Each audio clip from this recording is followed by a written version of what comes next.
नमस्कार. मी दत्तात्रय बाजट, सेवानिवृत्त मुख्याध्यापक. रिटायर झालो आणि मस्त एन्जॉय करू लागलो कार्यक्रम.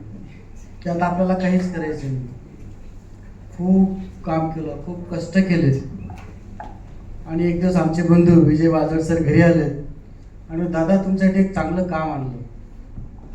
अरे म्हणलं मला आता काहीच करायचं नाही, मी रिटायर झालो, पेन्शन आहे, मजेत आहे, मुलगा सून सगळे जॉब करतायत.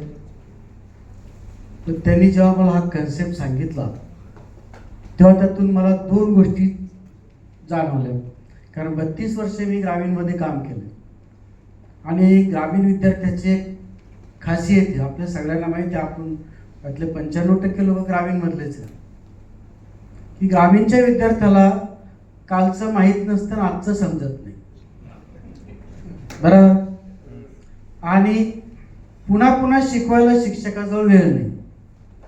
आणि राहिलं एक्सपर्ट टीचर्स, तर आपल्या बहुतेक शिक्षक मंडळी आहेत, प्रत्येकाच्या स्टाफमध्ये 3 ते 4 शिक्षकच फक्त चांगले असतात.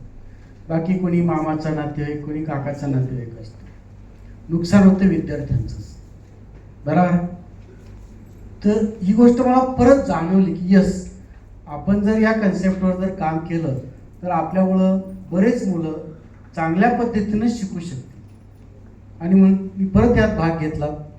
त्यासाठी माझे ग्रेट मेंटर, माझे बंधू प्राध्यापक Vijay Bajat sir, Nitin Nimbolkar sir, Amol Katekay sir, Raju Bhongade sir, या सर्वांनी मला चांगली मदत केली.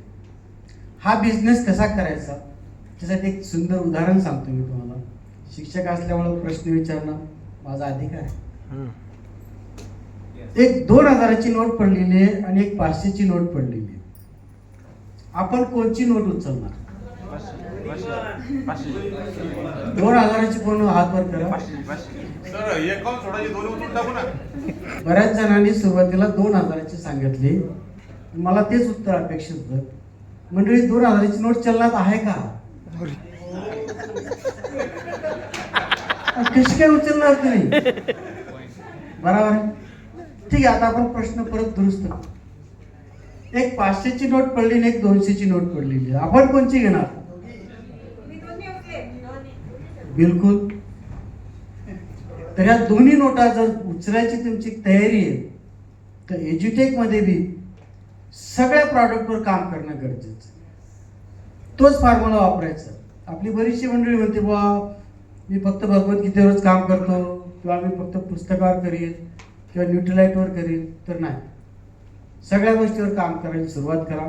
निश्चित यश आपल्या सगळ्यांचं आहे. धन्यवाद. मला